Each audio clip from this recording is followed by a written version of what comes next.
नमस्कार सबैमा र विशेष हामी रेलवे ओभरब्रिज लिएर अलिकति हामी वीरपाडावासीहरू चिन्तामा थियौँ र 1995 सालदेखि नै हामी विभिन्न स्कुलका शिक्षण कर्मचारी मिलेर हामीले Birpara college and school staff association नामक एउटा संस्था हामीले बनाएका थियौँ। त्यस संस्थाका कन्भेनर रूपमा म आफै नियुक्त भएका थिएँ र त्यसकालदेखि नै 1995 सालदेखि नै हामीले विभिन्न स्तरमा गएर यसबारेमा हामीले उजुरो चढाएका हौँ।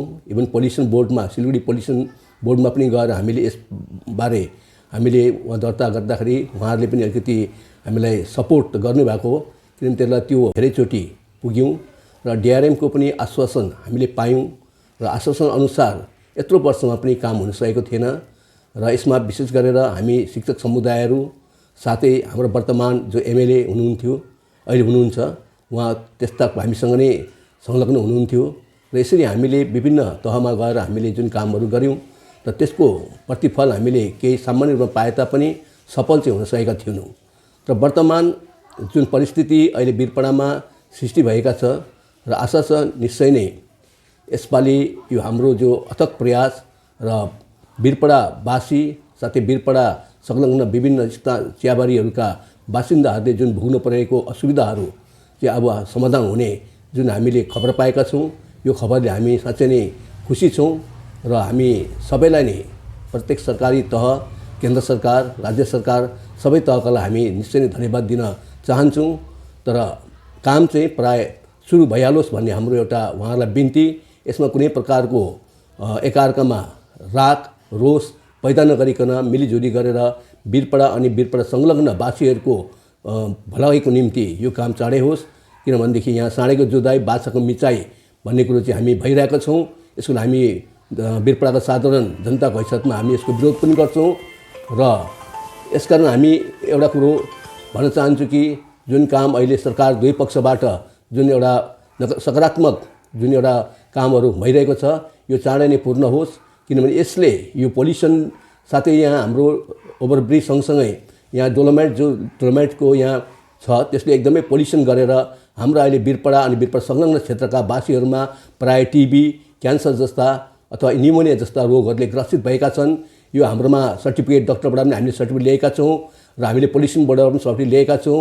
हामीले हाइकोर्ट अनि साथै राष्ट्रपतिसँग पनि हाम्रो संस्थाबाट हामीले यसलाई पुर्याएका हौँ र त्यो कागजपत्र हामी माझमा अझै पनि छन् र जे होस् ढिलै भए पनि अब यो काम सफल हुन्छ भन्ने आशा हुँदाखेरि हामी वीरपाडावासी एकदमै खुसी छौँ र दुवै पक्षका सरकारहरूलाई, केन्द्र सरकार, राज्य सरकार, दुवै सरकारका पदाधिकारीहरूले यस कार्यलाई चाँडै नै सक्रिय भूमिका लिएर छिटोभन्दा छिटो गरिदियोस् भन्ने हामी वीरपाडावासीको तर्फबाट हामी अनुरोध गर्न चाहन्छौँ। धन्यवाद। অ্যাকচুয়ালি वीरपाडाয় ফ্লাইওভারের তো প্রয়োজনীয়তা প্রচুর ছিল। সমস্ত वीरपाडाবাসী এই ফ্লাইওভারের জন্য অপেক্ষায় ছিল যে কবে হবে। প্রচুর লোকের মৃত্যু হয়েছে, সবাই জানে, এগুলো পুরনো কথা।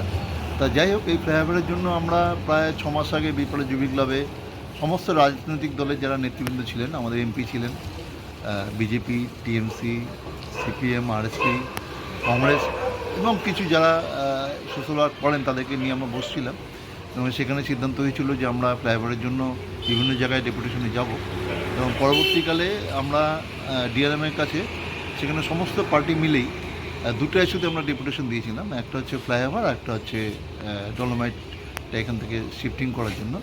তো আমরা খুশি যে আজকে একটা দাবি আমাদের পূরণ হতে যাচ্ছে এবং সেই জন্য সংশ্লিষ্ট যত রাজনৈতিক দল আছেন সবাইকে আমরা ধন্যবাদ জানাচ্ছি।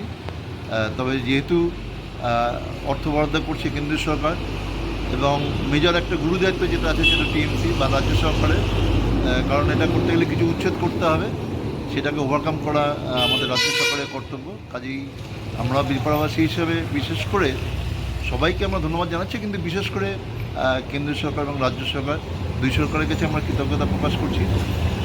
তবে যতক্ষণ না কাজ শুরু হয় আমরা তো ততক্ষণ পর্যন্ত আমরা বিশ্বাস বলবো না, নিশ্চয়ই হবে। তবে যেদিনকে কাজ শুরু হবে সেদিনকে নিশ্চয়ই আমরা আরও বেশি আনন্দ পাবো আর কি, যে হ্যাঁ কাজটা শুরু হলো। আর কিছু লোকের ক্ষতি হবে, কিছু ভাঙাভাঙি হবে, তাদের জন্য আমরা যদি রেল কর্তৃপক্ষ কিছু তাদেরকে আর্থিকভাবে সাহায্য করেন সেটা ভালো। আমরা চাইবো রেল সেটা করুক, আর কি রেল কর্তৃপক্ষ সেটা করুক, তাদের কাছে আমরা সেই আবেদনটা থাকবে। এবং চাইবো সবাই মিলে, সব রাজনৈতিক দল মিলে যাতে সুন্দরভাবে এই কাজটা সম্পূর্ণ হয় সেদিকে লক্ষ্য রাখার জন্য জানাবো। এবং যারা মিডিয়া, যারা দিনের পর দিন বিভিন্ন যে ছোটো ছোটো মিডিয়াগুলো, আপনাদের মতো যারা মিডিয়াগুলো আছেন, আমি ব্যক্তিগতভাবে কোনো মিডিয়ার নাম করলাম না, তারাও প্রতিনিয়ত এই সমস্যাটা কিন্তু তুলে ধরেছেন, এবং সেই তুলে ধরার জন্য হয়তো ফলশ্রুতি আজকে এটা। কাজে সবারই সমবেত প্রচেষ্টায় এটা হোক। এবং এটা বিপড়াবাসী হিসেবে আমাদের ভালো লাগছে এই কারণেই যে ডেভেলপমেন্টের প্রশ্নে যে শাসক দল এবং বিরোধী দল সবাই মিলে যে এগিয়ে এসছেন, এটাই আমরা চাই যে যখন ডেভেলপমেন্ট হবে সেখানে রাজনীতি উঠতে গিয়ে সব পলিটিক্যাল পার্টি মিলে যদি একসঙ্গে কাজ করেন তবেই উন্নয়নটা সম্ভব। এটা হাতে নাতে তার প্রমাণ। আগামী দিনে বিপড়া আরও যে ডেভেলপমেন্টগুলো দরকার, সেখানে আমরা আশা করবো যে এই রাজনীতিগুলো একসঙ্গে এসে এই কাজ, রাজনীতির ভোটের রাজনীতি ভুলে তারা কাজগুলো করবেন। যেরকম হাসিমারা বিমানবন্দর হওয়ার কথা হচ্ছে, সেদিকেও আমরা তাকিয়ে আছি। সব মিলে আমরা দেখি, ওয়েট অ্যান্ড সি, এবং যতটুকু শুনতে পাচ্ছি তাতে আমরা আশা প্রার্থী যে এবার হচ্ছে আর কি। স্যার আপনার পরিচয়? আমি মনোজ গুহ, প্রাক্তন শিক্ষক, বিপাড়া উচ্চ মাধ্যমিক বিদ্যালয়। ঠিক আছে, থ্যাংক ইউ।